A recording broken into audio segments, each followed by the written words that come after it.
Please be seated.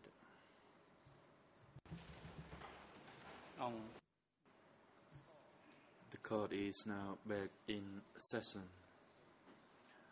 Once again, the floor is given to the prosecution to continue putting questions to the witness. Steve Hedder, you may proceed. Thank you, Mr. President. Mr. Hedder, File 5, Tab 10.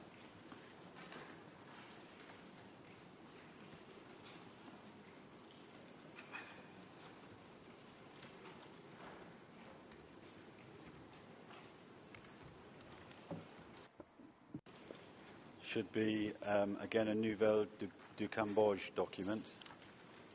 Should have 12.7 in the top right, which you're confirming. This is document number E3/167. It's a document from the Nouvelle du Cambodge Kampuchea Information Agency, and it deals with a speech given by Khieu Samphan in North Korea.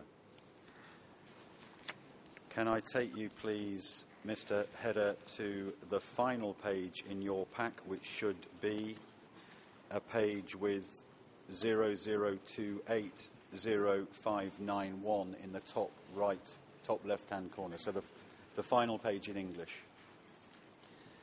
This is, I repeat, English ERN 0028. Sorry, forgive me, I've got the wrong page, Mr. Hedder, forgive me. It's page... Well, I have to use the ERNs. It's page 00280586.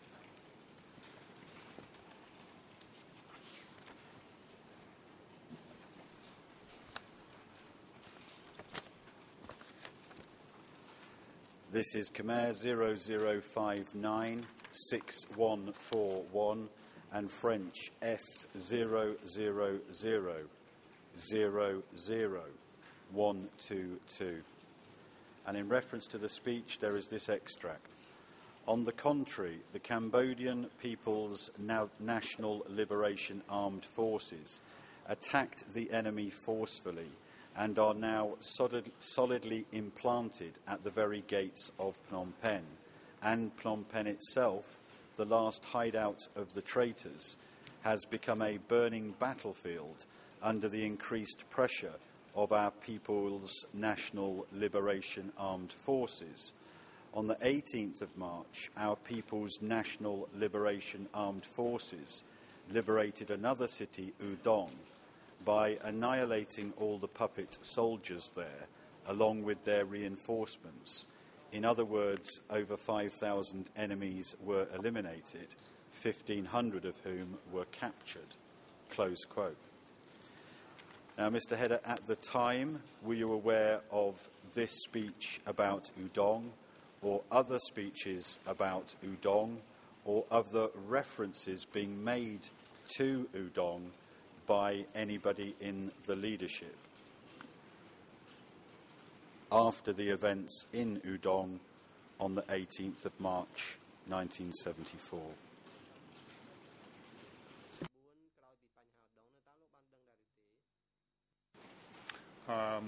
I'm sure I would have read this in the blue teletype Phoebus version in the Phnom Penh Embassy at the time. Thank you. I'd like to move on to another subject, which takes us, please, to tab 14.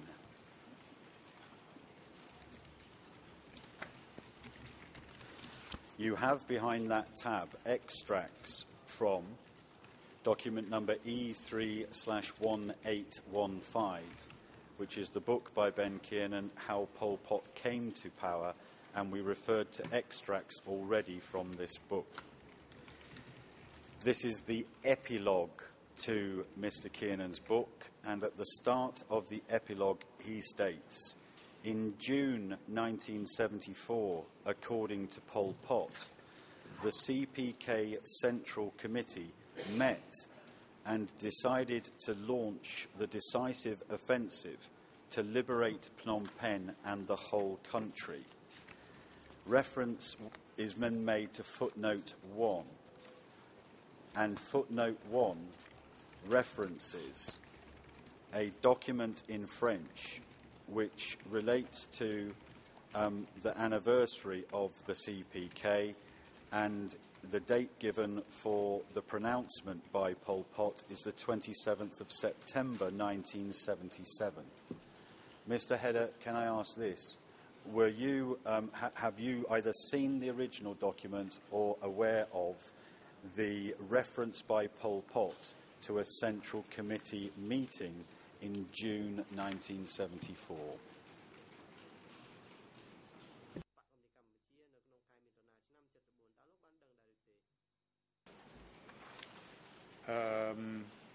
Yes, with the caveat that the archive rat and the translator and me would prefer to see the Khmer original to see what term was actually used in Khmer, particularly since the phrase Central Committee is not in quotes, so it could be Ben Kiernan's gloss. I don't have it available in Khmer, but the next document that we're going to is available in Khmer. Can I take you, please, to tab 15?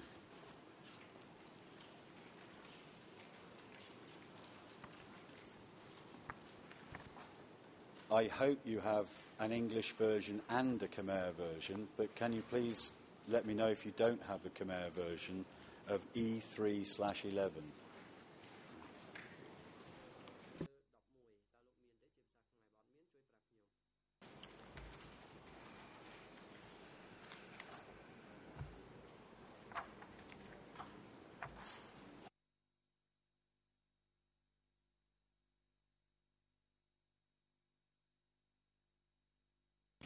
Mr. Hedder, it's going to come through in a few minutes. I'm going to read an extract in English, and then I hope by the time we've done that, that the Khmer is going to be available for your consideration.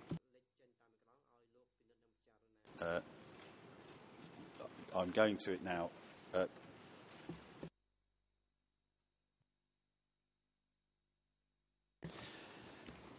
Mr. Hedder, can you confirm that you have E3/11 references a revolutionary flag special issue September 1977? Is that a document you have? I can see you confirming. Can I take you in the English, first of all, to page 36? The Khmer page for this, which I'd like to come up on the screen, please, if possible, is 000-631-62 through 63. The French is 00492836. And this is page 36, Mr. Hedder, in the English version. The extract reads as follows. At the beginning, we concentrated on attacking the enemy's weak positions in the countryside with combined military attacks by regular and guerrilla units, with mass demonstrations to strike the enemy and take power in the villages and communes. In this way, we liberated and expanded in the countryside every single day and isolated the enemy, encircling them a few large population centres. At the same time that we tied down enemy forces in scattered positions where the communications and supplies became more and more difficult for them. Mr. Hedder, I'm handing over now the Khmer version. I hope it's also on the screen, but I hope that with both documents it will help. Mr. President, can I hand over the Khmer version of this document? President, yes, you can. Court officer, could you deliver the document from the prosecutor for the witness examination? Mr. Hedder, I'm continuing with the extract, still on page 36. There's then a summation of what had happened from 1970 to 1974, and then this, and I quote, "When the lines of communication on ground and river were cut in 1974, the American imperialists and the clique of the traitor Lon Nol, found themselves extremely isolated in Phnom Penh and a few provincial capitals.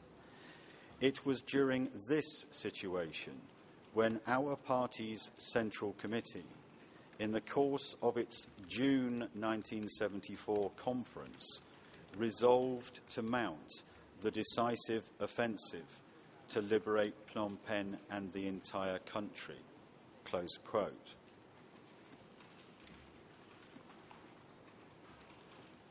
Well, I'll read on, in fact, because it makes more sense. I read on. We dared to mount this decisive offensive because we had fully grasped both the enemy's situation and our own. The plan of our offensive was as follows: to attack Phnom Penh, cut off the lower Mekong, and attack the provincial capitals still under the temporary control of the enemy.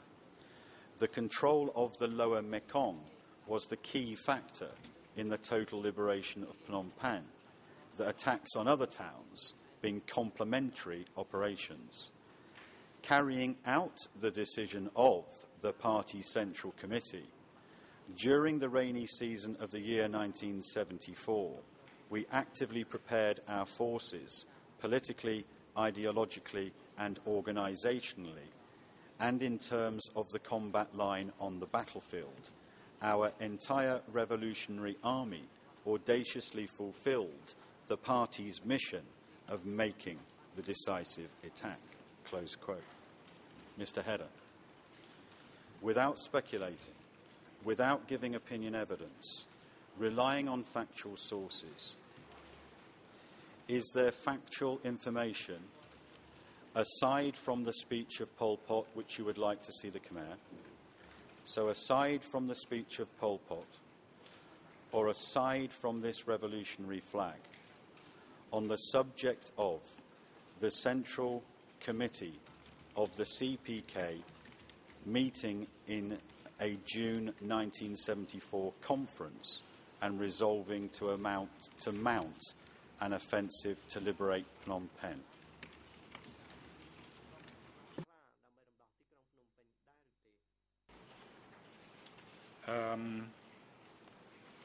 This is not a very satisfactory answer, but I believe so, yes.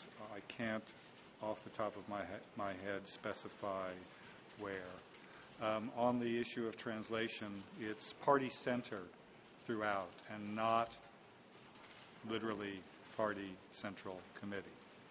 So make of that what you will.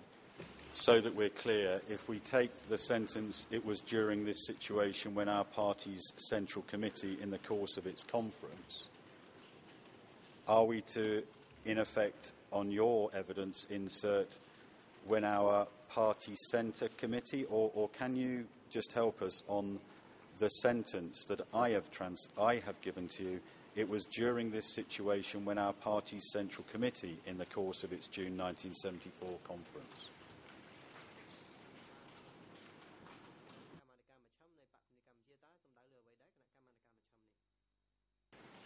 It's simply and ambiguously party center, I think, throughout. I haven't checked every last reference, but I think it's throughout. This particular one sentence.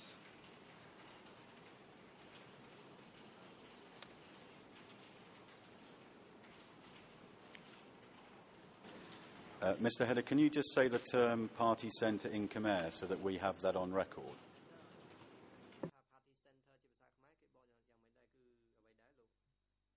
This is Machampa.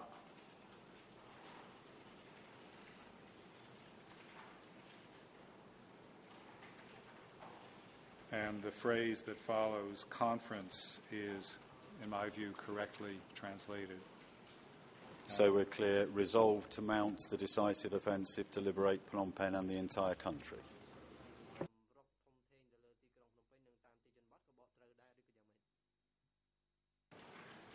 When our party center, in the course of its June 1974 conference. Can I ask the question this way to see if it helps? Are you aware of the next Party Centre conference after June 1974?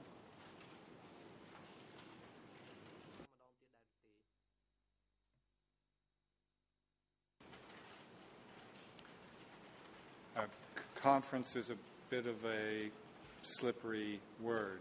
It doesn't say plenum, which means a meeting of all of the members.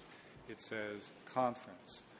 And so we have both Party Centre, which is somewhat ambiguous, and conference, which can refer to a meeting of more than the usual membership or less than the usual membership. To my knowledge, the next such conference was in May 1975, but there could have been one in between. I just want you to just pause a moment and just think, because you've said in respect to other factual references about the June 1974, let's call it conference, Party Centre conference, whatever helps. But if you pause a moment or even think about this over the next 20 minutes whilst I'm asking other questions, are you able to assist us at all on what other sources go to Party Centre Conference June 74? I'm going to ask it again at you at the end of your testimony.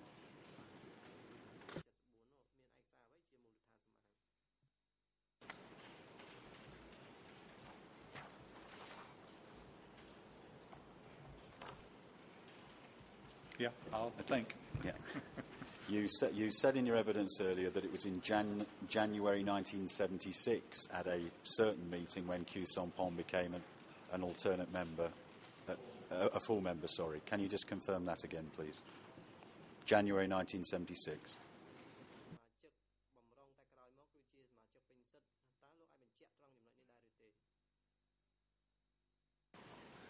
Yes, there's a party Congress in January 1976 at which, to my understanding he, and to my knowledge, he was elevated from alternate to full membership of the Central Committee.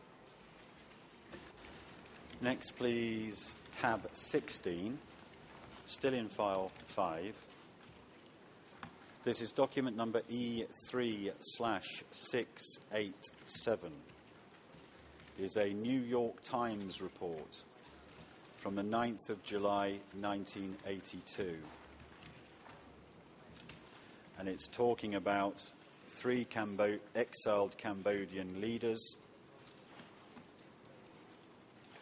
reference to Prince Norodom Sihanouk, Son San and Khieu Samphan. On the second page that you have, Mr. Header, which is English page 00122280 and Khmer 00651187, and in the final page of the French. In reference to Khieu Samphan, this article states, and he acknowledged that millions of Cambodians had been sent out of Phnom Penh and into the countryside as a result of a collective decision. Had he joined in the decision? Mr. Khieu Samphan chuckled dryly and replied in French, yes, evidently. Close quote. Mr. Header, relying on direct factual information without expressing an opinion or speculating, is there any other factual information as to Mr. Khieu Samphan's involvement in a collective decision to send people out of Phnom Penh and into the countryside?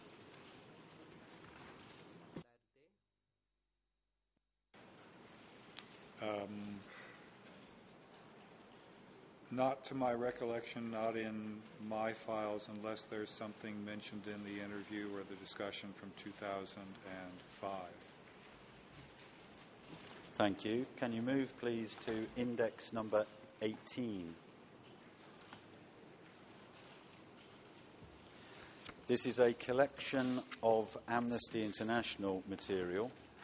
Can I ask you to disregard the first document you have which is dated the 18th of February 1976 and has written in the top corner D84/2.3. Please go beyond that document. We then arrive at a document which is in fact E3. President, Prosecutor, could you repeat the date and the document number again? The document number that I'm not referring to is D84/2.3, dated the 18th of February 1976. The next document is E3/3864. This is a letter from Amnesty International to Khieu Samphan, dated the 28th of February 1977.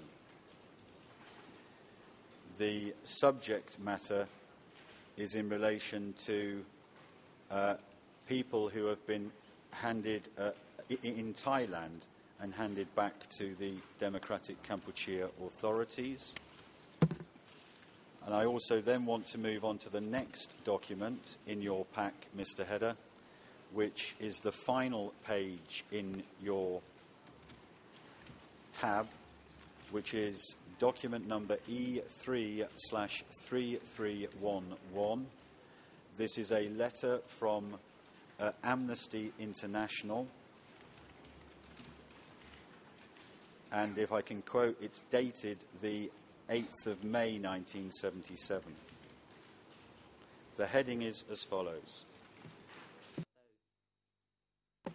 This is in fact a press release. The heading is Amnesty International concerned at Democratic Kampuchean government's lack of response to appeals.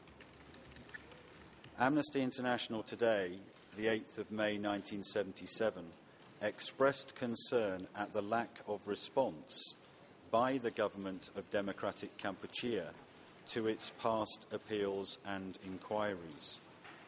The International Human Rights Organization said that in February this year it had appealed to President Khieu Samphan to look into the fate of 26 Cambodian citizens forcibly returned to Cambodia by Thailand in November 1976.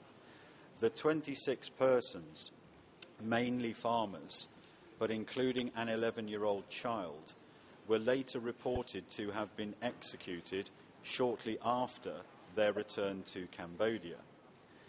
The appeal to President Khieu Samphan was contained in a letter which also referred to reports alleging summary executions and maltreatment of civilians by local authorities in some areas of Cambodia. As with previous inquiries made by Amnesty International to the government of Democratic Kampuchea, the letter has remained unanswered. Close quote. Mr. Header, relying on factual sources, no opinion, no speculation. Is there factual evidence contained in documents showing a response, whether formal or informal, from Khieu Samphan or the DK leadership by way of a direct and unambiguous response to the concerns raised in these documents by Amnesty International?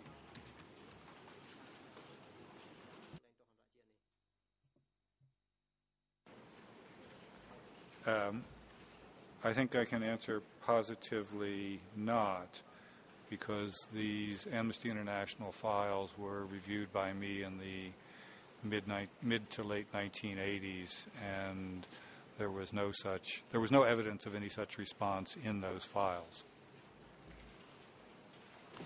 You said earlier in your testimony, I think you said late 1978, when you met Ieng Sary and Nat at a UN General Assembly in New York, I take it. During this period, did Ieng Sary Nat, or anyone else there who had any connection whatsoever with Democratic Kampuchea ever say to you that responses had been made to refugee complaints, Amnesty International reports, or any other documents indicating mass atrocities in Democratic Kampuchea?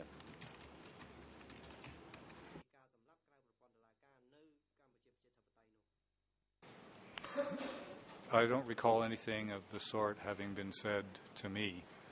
There was a document, if I recall correctly, that was a public document that was addressed to the UN by Ieng Sary, but nothing was said directly or personally to me. And do you recall what that document said, the one addressed to the UN by Ieng Sary?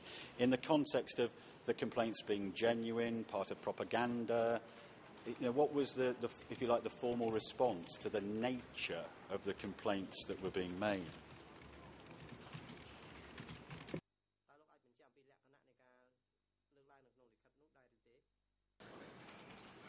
My recollection is it, in short, said that this was propaganda and false.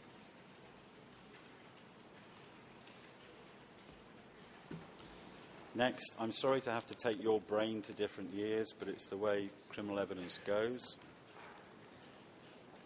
You said that you arrived in Phnom Penh in, I think you said 1973. I can't remember if the year was May or September. And you then were present up to the 11th of April 1975 when you departed to Bangkok. I'd like, please, to ask some questions about the humanitarian situation in Phnom Penh. Now, can I ask you, first of all, to paint a picture, perhaps, in 1974, in terms of the population of Phnom Penh? Did the population of Phnom Penh, when you were present, increase in 1974? Can you help us on this subject?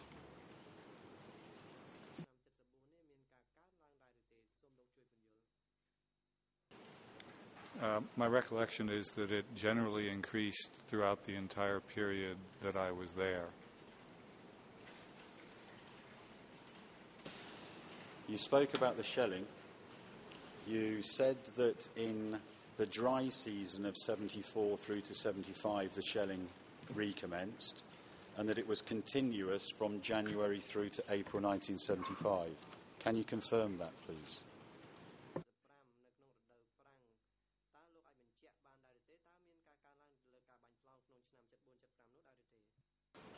Yes.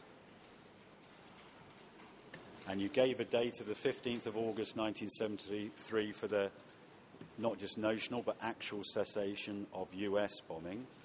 And then when we're dealing with dry season 73-74 and dry season 74-75, such bombardments as there were, and you've described this already, were coming into you and you having to build your bunker. Is that correct?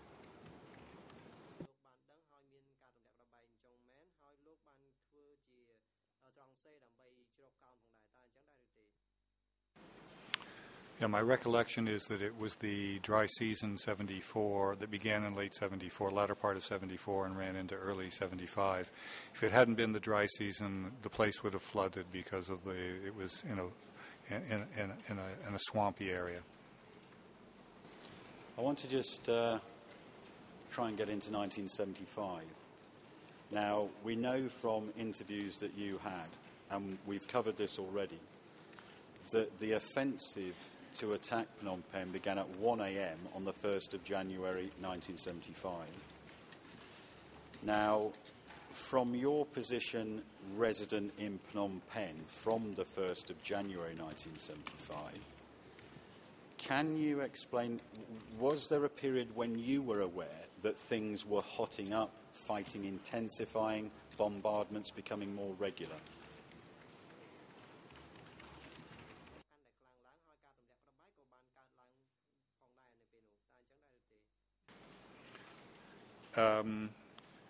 In that latter part of 74, notwithstanding the artillery fire coming from the southwest, there was generally a kind of lull on the battlefield.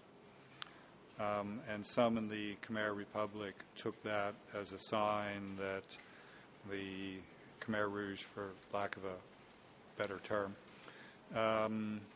were somehow militarily weakened.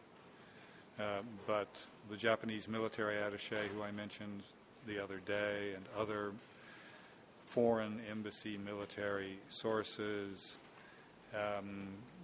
told me at the time that this was in fact an indication that forces were being concentrated for a large-scale attack on Phnom Penh, which indeed began that New Year's Eve, New Year's Day, 31 December 74, 1 January 75. And I did my bit as a journalist on the morning of the 1st of January by going to the opposite side of the Mekong facing Phnom Penh, where the Khmer Republic had forces, and forces which were driven into the river by the attacking Khmer Rouge forces. After that, I would try on a daily basis to tour the shrinking defense perimeter around Phnom Penh, which I actually did on the morning of the 11th of April, the morning that I left. Earlier in the morning, I toured one part of that perimeter and had some discussions with some Fank troops who were horrified when I told them that I had been given word that the U.S. Embassy was going to evacuate all of its personnel, because they knew that meant that the U.S. Embassy, or they understood that to mean that the U.S. Embassy had concluded that the situation was militarily hopeless, and that therefore their situation was militarily hopeless. As for your question about the situation inside Phnom Penh, as I said before, it became increasingly chaotic, increasingly fraught politically, and I don't think I previously mentioned that maybe I did allude to it. I had fairly good contact with the students and the workers, and I was interested in the issue of what was going to happen when the Khmer Rouge came into Phnom Penh. There was one particular university student leader who, if I recall correctly, was named Gun Ton Tanarak, called himself Bing, alias Bing. And I put that question to him. He was a leader of the university student. I put that question to him maybe on the 8th or the 9th of April. What was the revolution going to do about the administration of Phnom Penh, given the situation in the town? And he said to me, "You don't need to worry about that. We'll all be out farming the fields." And I didn't get it. I didn't realize what I was being told. It was only after Phnom Penh was evacuated that I realized that I'd made an enormous journalistic error by not understanding I'd been given a scoop. So the Phnom Penh Party underground, or at least parts of it, were aware that this plan was in place.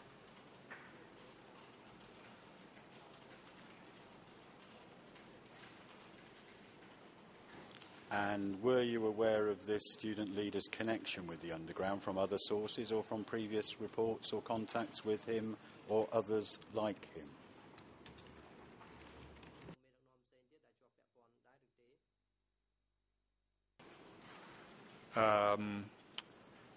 It was said by some people in the embassy intelligence community that he was part of the communist underground.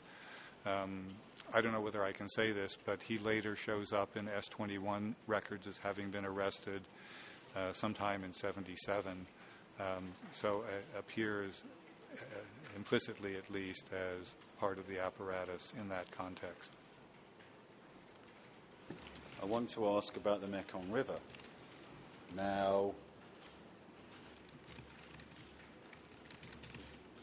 what was I mean, historically, what I mean is 73 when you're there, 74 when you're there, moving into 75 when you're there. What was the supply position in terms of the Mekong River and supplies coming from Saigon or elsewhere? So, to explain, what part did the Mekong River play in ensuring that Phnom Penh was properly supplied?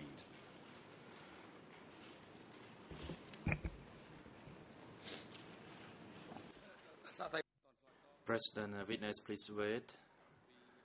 Victor Coupe, please proceed. Thank you, Mr. President. I object to this question. This is inviting an opinion from the witness. Mr. President, I didn't give my usual introduction. Can I give the usual introduction to the question? And then I hope there won't be objection. Without expressing an opinion, without speculating, relying on direct factual information that either you saw or came to you, can you assist on the Mekong River and its importance, if any, to supply?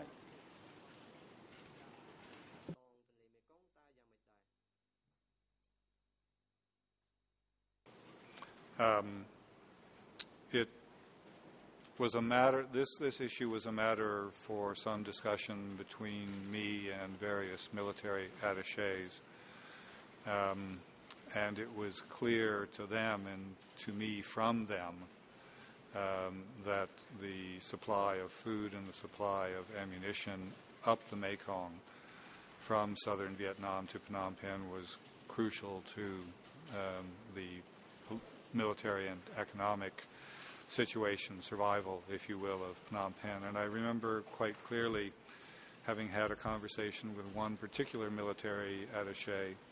I believe it was an American, not the Japanese.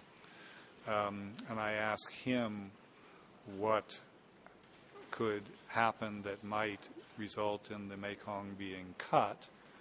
And he said, mines. And within a couple of weeks, that was indeed the way in which the river was effectively blocked.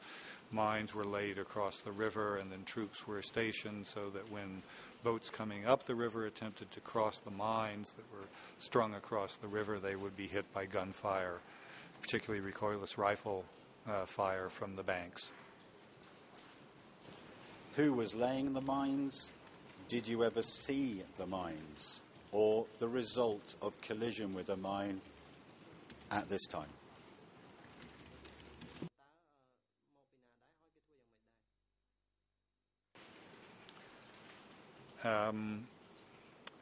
My recollection is that I was told that the mines were being primarily laid by, this is by the military attachés, by East Zone and Special Zone divisions.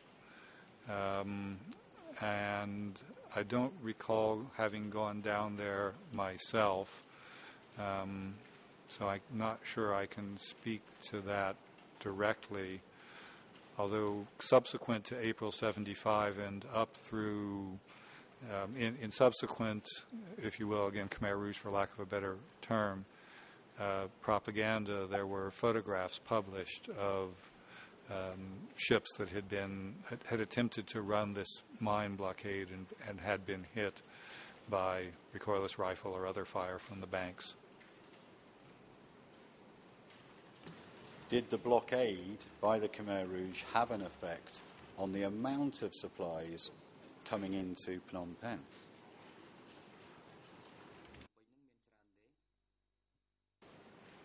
Yes, both were greatly reduced. The only alternative was to bring in things by air, and the quantity of food and ammunition that could be brought in by air was less than could be brought up the river.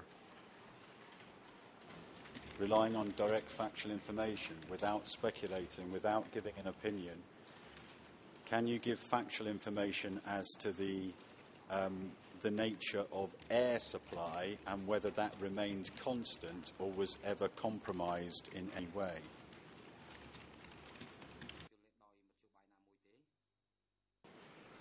I'm a bit hazy on that. My memory is that the so-called air bridge ended some time, and I'm talking now days or weeks, not months, before the 11th of April. But I'm not absolutely sure about that. In terms of hospitals in the period, I mean, let's say late 74, perhaps through to April 75, did you visit any hospitals? Do you have direct factual information without speculating or giving an opinion on the extent of civilian casualties in hospitals? What I mean, civilian casualties being treated in hospitals in or around Phnom Penh? No, I didn't do that.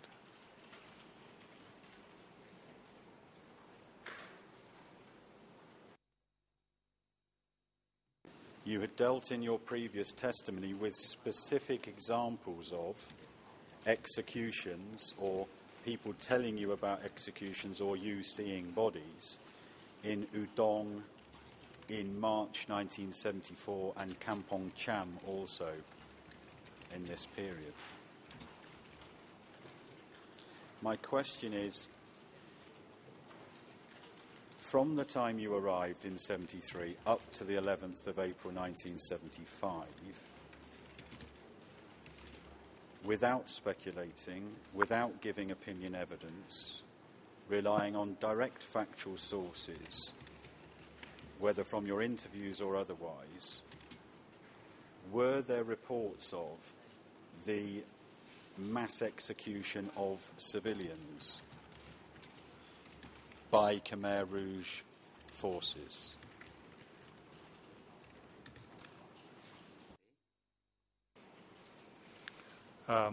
There were reports, stories, but it was always very difficult to confirm any of that because, of course, it was impossible to go to the sites. And again, I think the best work was done by Don Ronk, previously mentioned. Just so that I'm clear, were you interviewing refugees who were coming into Phnom Penh, say late 74 up to April 75? I did some of that, but I was trying harder, not with great success, to make contact with and interview people who might have connections to the party, to the Communist Party. Relying on factual information without speculating or giving an opinion, was there any factual documentation showing that the Khmer Rouge had liaised with or requested from international or domestic relief agencies assistance of any kind?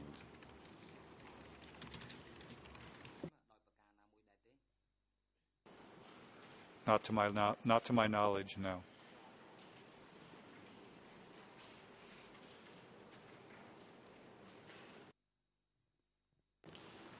Such of the refugees that you did speak to, or that others were speaking to, what were the refugees fleeing from?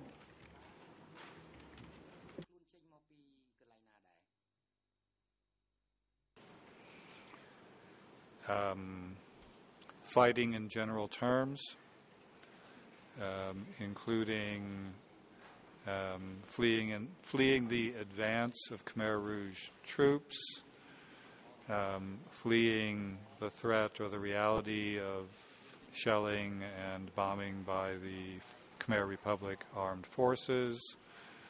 And I must say, even though I was given to do that story that I described the other day about what people expected to happen, almost all of that, of what I was told, I would describe as speculative. And that's why there were two very different streams of thought. neither of which was based, at least among the people to whom I spoke, or seemed to be based, on any real direct knowledge.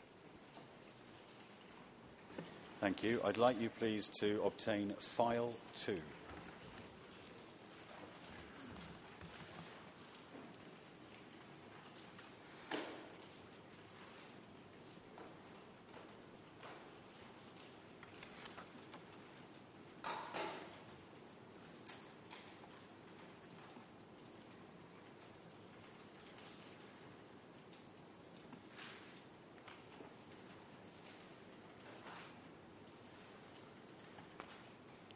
I hope that you have the transcript of your interview with Ieng Sary on the 17th of December 1996. This is document number E3/89.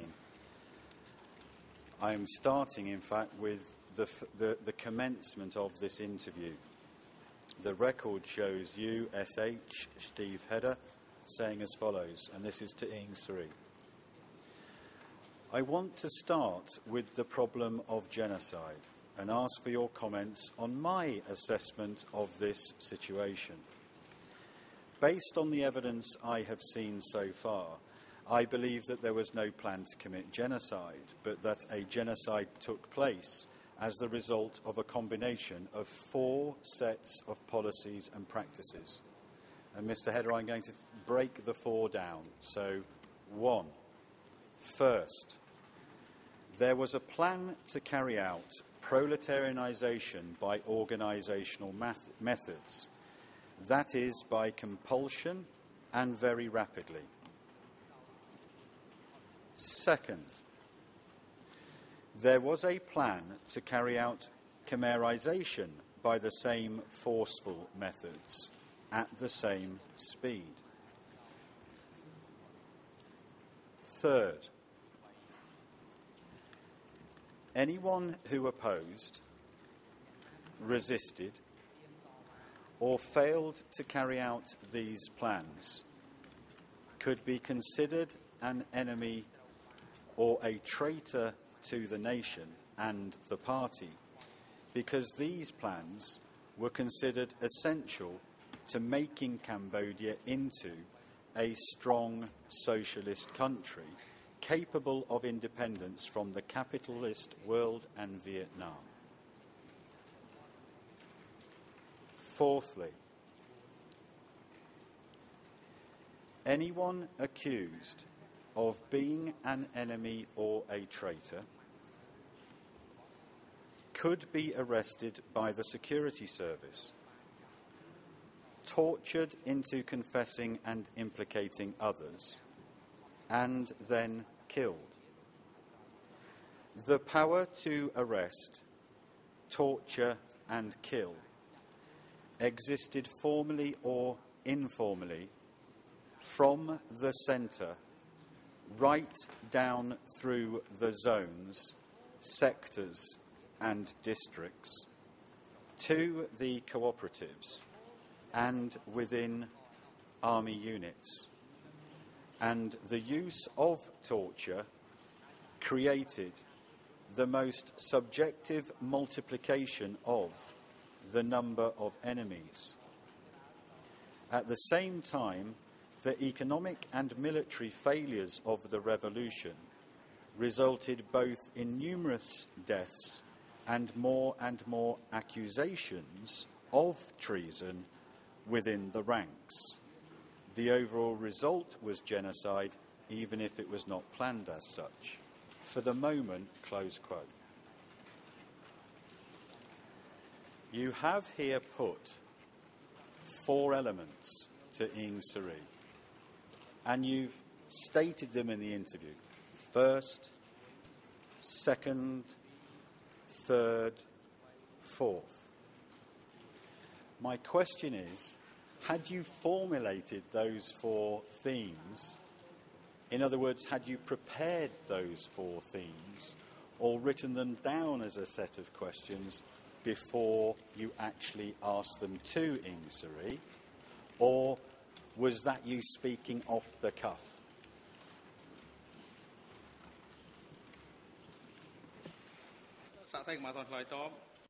The President, Mr. Witness, please hold on, and Counsel, you may proceed.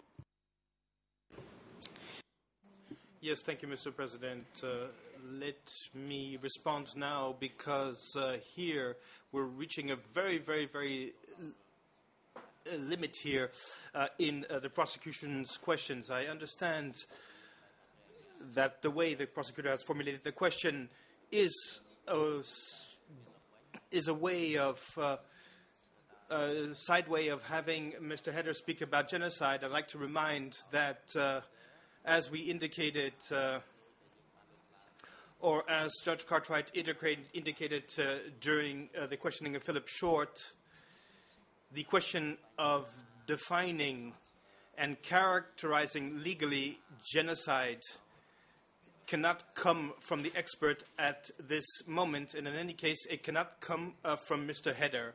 So, of course, I understand that we are referring to an interview of Mr. Heder with Mr. Yang Sari, which, of course, is part of the document standard into evidence, but I believe we are all here jurists, and we know that the question that the prosecutor has put to Mr. Heder aims at characterizing or not genocide, no matter the way the questions are put to Mr. Heder. So my objection here is that we cannot start speaking about the detail of these issues, because these issues relate to characterization and to Mr. Heder's opinion in the way that he questioned Mr. Yang Sari, and at this juncture, this is not yet allowed. Mr. President, the purpose of the questioning is not to go on about genocide. We're all aware of that offence within this court. To quote again, I know you know this, but I'm not sure my learned friend was here last week when I made representations. The question shall be directed primarily to evidence the witness gathered during the interviews he conducted. So I'm simply asking a question on an interview he conducted. I'm not trying to make a point about genocide. I'm simply asking what preparation did he do to arrive at these 4 questions. Can I please proceed?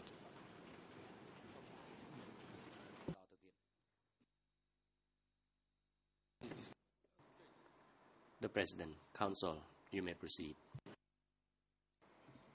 Yes, Mr. President, we agree, of course, that this is an interview of Mr. Yang Sari by Mr. Heder, and this is not a problem for me. The problem is that in the interview itself, we speak about a legal characterization which is not in the scope of this current trial, and that this legal characterization is being made by Mr. Heder, and that's his opinion, of course, which is perfectly respectable, but still, it is his opinion. Well, the way of presenting the thing as simply a question as another question relating to all of the interviews that Mr. Heder has conducted is not something that is sound, legally speaking. We're not speaking here about a completely superficial question. If we had seen interviews of Mr. Heder with different protagonists at the time speaking about the legal characterization of the facts, well, I would raise the same objection. The idea here is not to know whether or not this is an interview that was conducted by Mr. Heder. The idea is to know if the mere topic itself relates to legal characterization, and the way the co-prosecutor put the question, indeed, leads us to speak about legal characterization, which should not be raised during this hearing today. And also, since it's put to this witness who is not an expert, and since this question was put to Mr. Short, the question was put to Mr. Short, who was an expert back then, has also not been authorized by the Chamber. So we would like the Chamber to follow the same line of logic.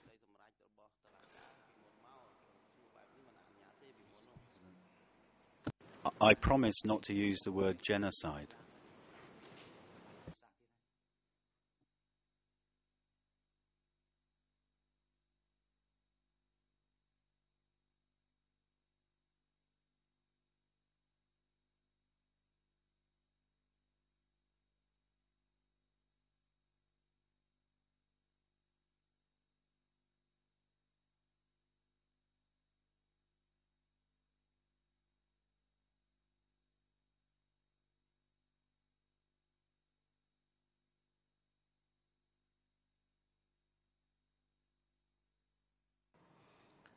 President. Judge Jean-Marc Levagne, you may proceed. Yes, thank you, Mr. President. Well, the Chamber has asked me to let you know that this objection will not be sustained because the questions revolve on the preparation of Ieng Sary's interview and not on the legal analysis that may be made regarding genocide. So, Prosecutor, you may proceed. Mr. Hedder, 4 themes prepared in advance, or did they come to you as you started the interview?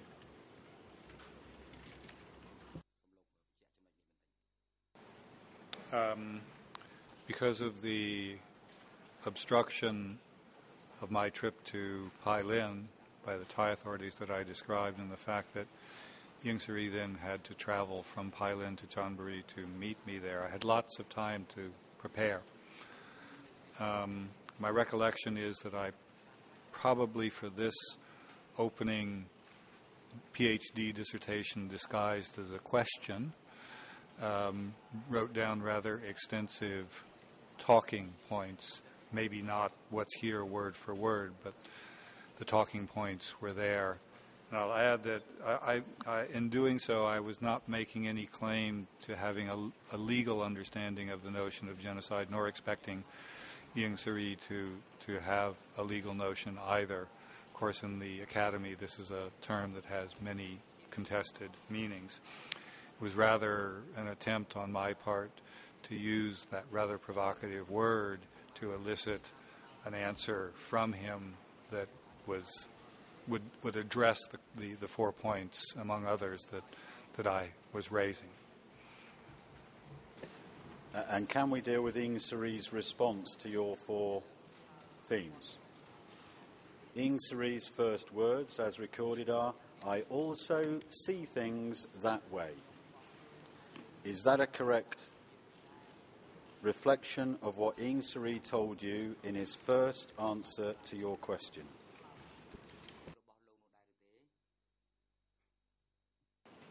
Yes. In the sentence, third sentence in, Ieng Sary, or this document says, Ieng Sary's reply, "However, as you just said, the acts committed were aberrant, and once they were in motion, they caused great suffering to the nation. These are my views on your view." Can you confirm that that's an accurate description of what Ieng Sary said to you in this first answer?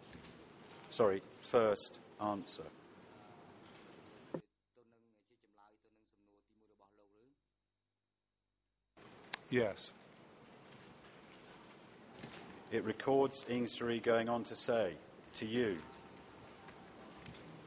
"So, like you said, as the revolution was beset by more and more complications and problems, the number of human beings who were said to have done wrong increased.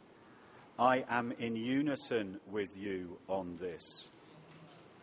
Is that a correct description of what Ieng Sary said to you in this first answer?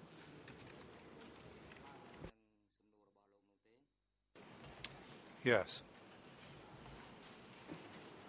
The record continues, Ieng Sary. The record continues, Ieng Sary. And your 2 points.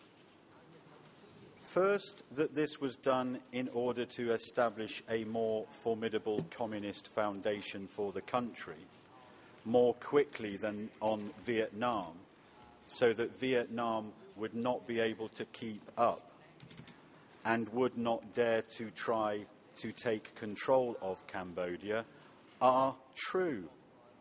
This was generally true and was the common understanding of the leadership. Is that an accurate record of what Ieng Sary told you in this first answer?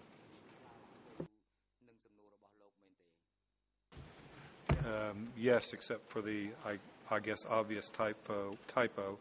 It should be more quickly than that in Vietnam, not on Vietnam.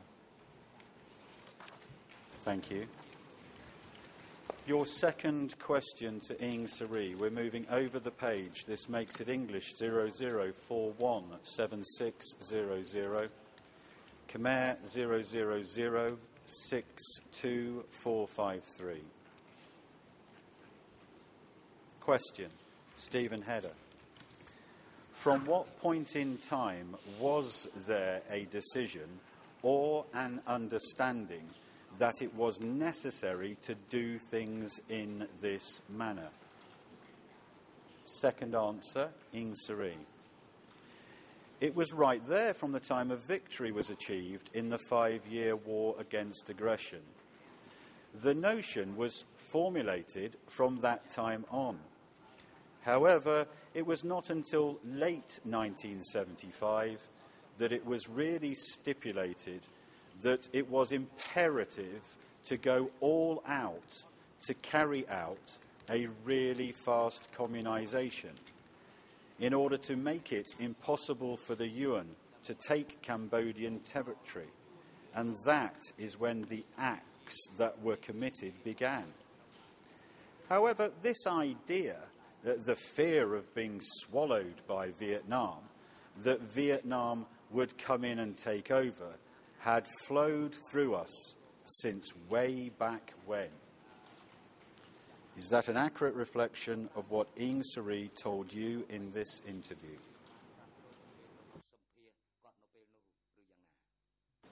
Yes. Next question, Steve Hedder.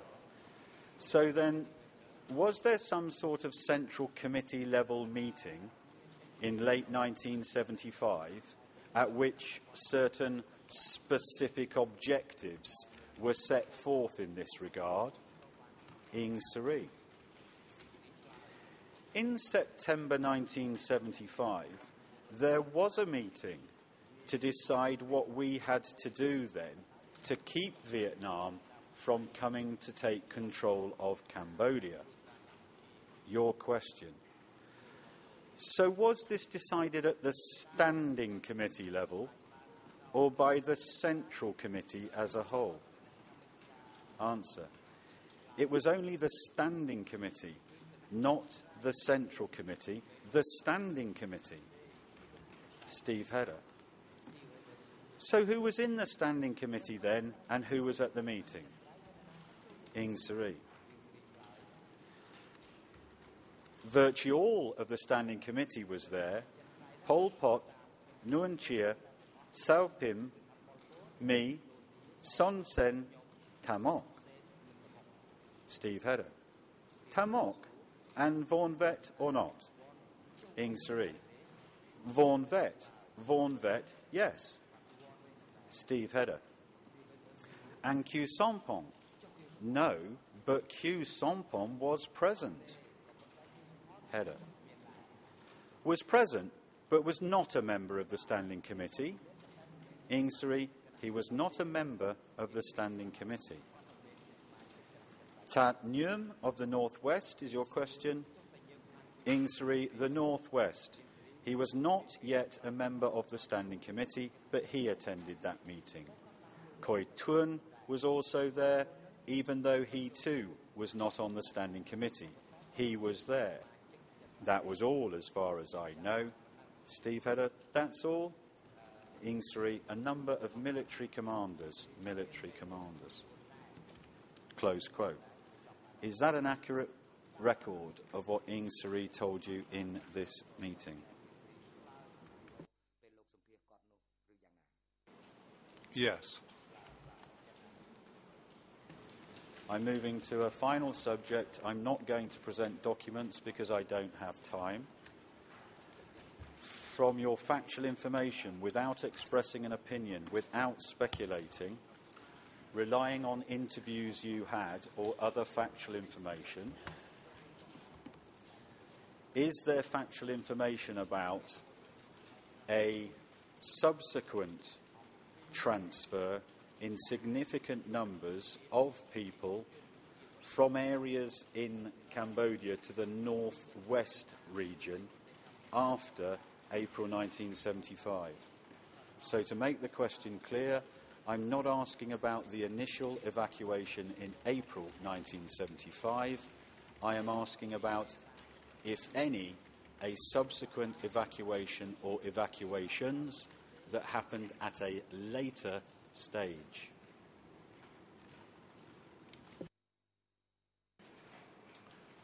Yes, there's certainly a lot of mention of this in those interviews that I described that I did in connection with the mortality survey, as I called it at the time, because part of that standard questionnaire was asking the interviewee where they were throughout each part of the regime between April 75 and January 79. So in fact, almost all of the 1,500 or so, if I recall correctly, interviews done for that mortality survey, as I call it, gave an indication of whether or not people were moved in the latter part of 75, and many indicated they were moved. And then attached to those, or linked to those quantitative interviews based on a questionnaire, there are in many, not all cases, specification either on the back of the survey, back of the questionnaire, or in separate notebooks, a description of that removement of population, mostly from the southwest and east to the northwest and north, or special sectors that were subsequently part of the north. Does the information that you've referred to indicate, by and large, whether those movements were voluntary or forced?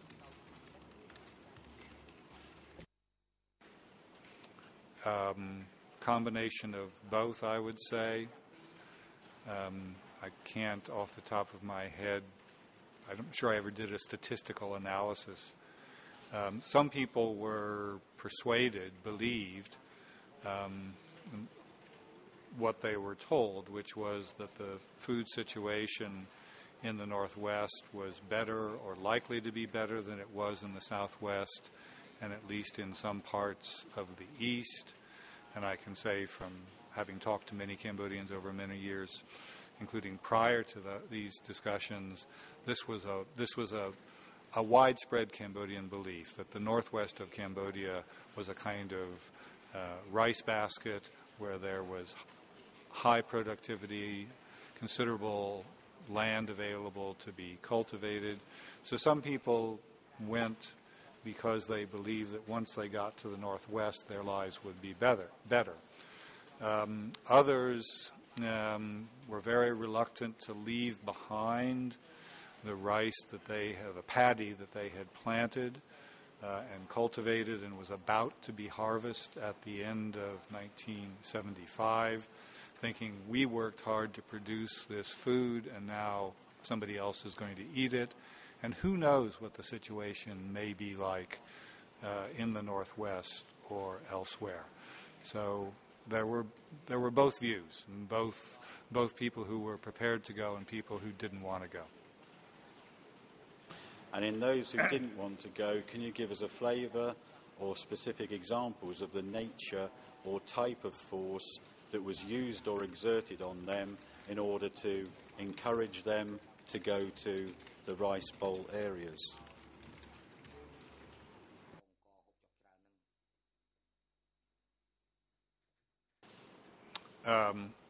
Well, simply put, I mean, people were told they had to go whether they wanted to or not.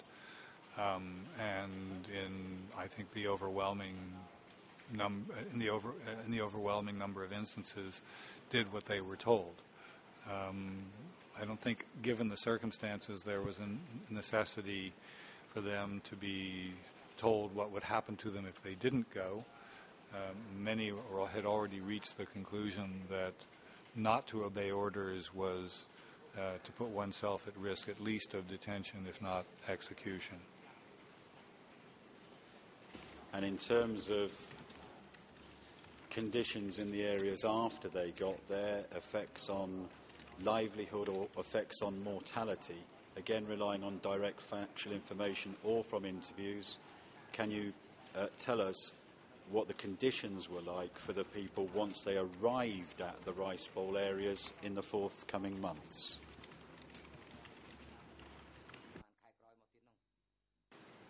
I think it's fair to say that generally the situation was worse, and in many places it was much worse than it had been in the places from which they had left. Mr. Hedder, thank you. Mr. President, I've gone over a few minutes. Can I thank you for that time? I can confirm that the OCP has now finished all questioning of Mr. Hedder. And I pass over to the lead co-lawyers for the civil parties, who I anticipate will be after the luncheon break. Thank you very much. Thank you, Mr. Hedder.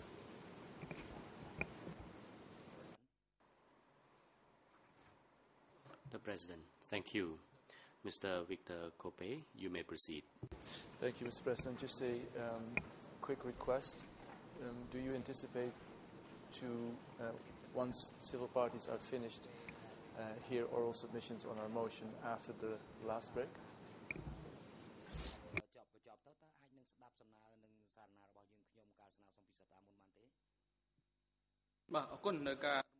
The President, thank you for reminding about this motion. Of course, the Chamber will rule on this motion following the question put by the lead co-lawyer for the civil party.